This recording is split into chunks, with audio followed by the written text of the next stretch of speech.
we came up with 8 original options of ranging from addition renovation to reconstruction, new construction. And as we said last time, we narrowed that down to 3 final options that we'll share with you tonight.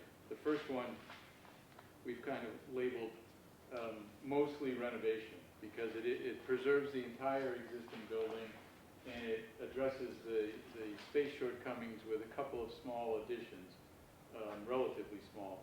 A new auditorium off of the gymnasium and a new bit of construction at the front entrance and a reconfiguration of the front entrance. So that one we call mostly renovation. It has the technical name of AR 3.11 because it was actually kind of a blending of 2 of the 8 options that we looked at after discussions with the building committee and with the community meeting.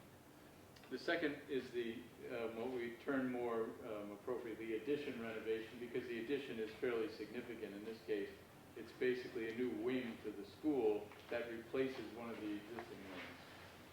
We'll show you more detail in a moment. That was labeled AR4 because it was the 4th addition renovation option we looked at. And then the third option tonight is the new construction option, which was the third of the various options that we looked at for new construction on the site. So it's labeled NC, new construction number 3.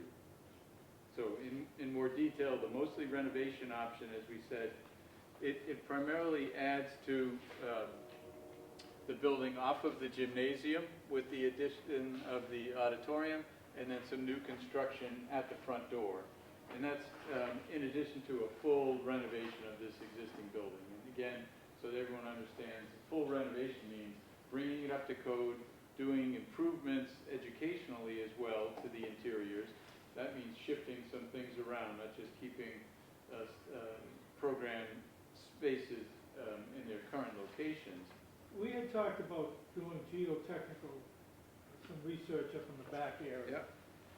Because there might be ledge back there. And we won't know, we could go crazy with some of these costs with that addition up in that area if there is ledge.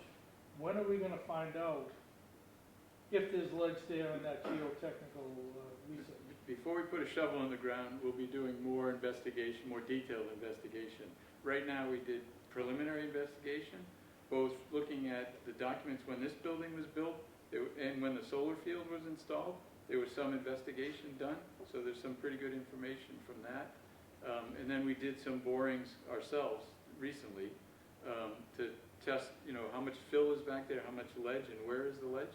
It was actually pretty good news that it wasn't as extensive as we thought, and it wasn't as close to the surface everywhere like we anticipated as well. But that was very preliminary. We'll do more if that's the option that's selected. And when I hear that breaking ground is going to happen in summer of 2024, and I'm also listening to psychologists and folks at the recent school committee conference in Hyannis say that it's going to be another 2 years before kids are starting to feel normalcy coming out of the pandemic. I think the impact of the timing also should be considered in where this timeline of this project is going to be. So it sways me quite a bit in that sense. If I was 13-year-old Brian Mushnick again, looking at Tri-County, all those years back, to me, knowing there was a new cool building coming would help me. I know it would be a project that's going on, but to me, I'm always enamored with, was always enamored with that type of stuff. So I would have looked at it as a positive. We're getting a brand new school.